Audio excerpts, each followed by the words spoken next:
Hello বন্ধুরা, কেমন আছেন সবাই? আমরা চীনের চংকিংয়ে দ্রুত প্রযুক্তিগত অগ্রগতির যুগে বাস করছি। আকাশচুম্বী ভবনের মধ্য দিয়ে ছুটে চলা ট্রেনটি সত্যি এক অসাধারণ অভিজ্ঞতার জন্ম দিয়েছে। স্থাপত্য শিল্পের সাথে অত্যাধুনিক প্রকৌশলের মিশ্রণ। অ্যাপার্টমেন্টের বাসিন্দারাও শব্দের ব্যাপারে আসলে কোনো অভিযোগ করেননি। যখন ট্রেনটি অতিক্রম করে তখন এটি মাত্র ৭৫.৮ ডেসিবেল শব্দ উৎপন্ন করে, যা রেস্তোরাঁয় কথোপকথনের মতো। তাই ট্রেন থেকে ভবনটি আসলে খুব বেশি কম্পন অনুভব করে না। লাজিবা গত ৭০ বছরে চীনের উন্নয়নের অগ্রগতির একটি গুরুত্বপূর্ণ প্রতীক হয়ে উঠেছে। যারা সতেজতা এবং মিষ্টি পছন্দ করেন তারা অবশ্যই এই জায়গা ও ক্যাব দ্বারা মুগ্ধ হবেন। এটি কেবল দক্ষিণ আফ্রিকার ঐতিহাসিক নিদর্শন হিসেবেই স্বীকৃত নয়, বরং কেপ মালয় কোয়ার্টার নামেও পরিচিত। ডাচ এবং ব্রিটিশ স্থাপত্য শৈলীতে তৈরি উজ্জ্বল রঙের বাড়িগুলি এবং ঘূর্ণায়মান পাথরের রাস্তাগুলি। মসজিদটি একটি বিশেষ বৈশিষ্ট্য যা এই অঞ্চলকে একটি আধ্যাত্মিক স্থান এবং সাংস্কৃতিক বৈচিত্র্য প্রদান করে। বিশ্ব যখন আধুনিকরণের মধ্য দিয়ে যাচ্ছে, দক্ষিণ আমেরিকার টিটিকা হ্রদের উড়স জনগোষ্ঠী তাদের প্রাচীন ঐতিহ্য ধরে রেখেছে। নল খাগড়া দিয়ে মূলত ছোট ঘর তৈরির জন্য ব্যবহৃত হলেও স্থানীয়রা পরে এগুলিকে ভাসমান দ্বীপে রূপান্তরিত করে। অনেক আধুনিক সম্পদ বা সুযোগ সুবিধা ছাড়াই স্যাঁতসেঁতে পরিবেশে বাস করা অনেকের জন্য আদর্শ নাও হতে পারে, কিন্তু ইরোস জনগণ তাদের অনন্য সংস্কৃতি ঐতিহ্য নিয়ে গর্ব ও সম্মানের সাথে বাস করে।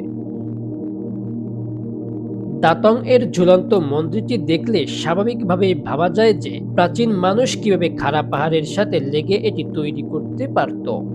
তারা পাথরের মুখের মধ্যে গর্ত খোদাই করে এবং স্তম্ভ হিসেবে বড় ওক কাঠের ভীম স্থাপন করে, যা ১৫০০ বছরেরও বেশি সময় ধরে এটিকে স্থিতিশীল রাখে। মন্দিরটি বৃষ্টিপাত, পাথর পতিত হওয়া, সেই সাথে বন্যা থেকে সুরক্ষিত। আজও এটি চীনের একমাত্র স্থাপত্য যা বৌদ্ধ ধর্ম, তাওবাদ এবং কনফুসিয়ানিজমকে একত্রিত করে, এবং এটি চীনের এত ঝুঁকিপূর্ণ স্থানে নির্মিত একমাত্র স্থাপনা। রোসিনহা হল ব্রাজিলের রিও ডি জেনিরোর পাহাড়ের ধারে অবৈধভাবে নির্মিত একটি অনানুষ্ঠানিক বসতি। সবকিছু ছোট ছোট জায়গায় শক্ত করে সাজানো, একে অপরের উপর ঘর সাজানো, কখনো কখনো ১০ তলা পর্যন্ত উঁচু। প্রতিকূল পরিস্থিতি সত্ত্বেও বিদ্যুৎ, জল এবং এমনকি কেবল টিভির মতো মৌলিক সুযোগ সুবিধাগুলি পাওয়া যায়। অন্যান্য কিছু বস্তির তুলনায় তুলনামূলকভাবে উন্নত অবকাঠামোর জন্য গর্বিত এই বস্তি। এই হোটেলের সম্পূর্ণ অভ্যন্তরভাগ টর্ন নদীর ৫,০০০ টন বরফ দিয়ে তৈরি। মোট ৬,০০০ বর্গ কিলোমিটার এলাকা জুড়ে বিস্তৃত। এটিতে প্রায় ৫৫টি শয়নকক্ষ রয়েছে। আপনি যখনই এখানে আসেন তখনই আপনি এক নতুন অনুভূতি পান, কারণ হোটেলটি প্রতি বছর তার নকশা পরিবর্তন করে। এটি কেবল থাকার জায়গা নয়, বরং শিল্পের এক সুরেলা মিশ্রণ। পৃথিবীর সবচেয়ে ছোট দেশ সিল্যান্ড, যেখানে মাত্র ২৭ জন লোক বাস করে এবং দুটি টেনিস কোর্টের সমান এলাকা রয়েছে।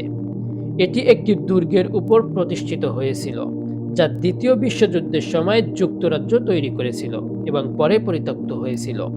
১৯৬৭ সালে প্রাক্তন ব্রিটিশ সেনাবাহিনীর মেজর রয় বেটস দুর্গটি দখল করেন এবং এটিকে একটি স্বাধীন জাতি ঘোষণা করেন। সিল্যান্ড এবং যুক্তরাজ্যের মধ্যে বিরোধ ছিল, কিন্তু শেষ পর্যন্ত যুক্তরাজ্য সিল্যান্ডের উপর নিয়ন্ত্রণ প্রয়োগ করতে পারেনি, কারণ এটি তার আঞ্চলিক জলসীমার বাইরে অবস্থিত। নিজস্ব পতাকা, মুদ্রা এবং পাসপোর্ট থাকা সত্ত্বেও সিল্যান্ডকে আন্তর্জাতিকভাবে একটি সার্বভৌম রাষ্ট্র হিসেবে স্বীকৃতি দেওয়া হয়নি। রাস্তা নেই, গাড়ি নেই, শুধু নৌকা।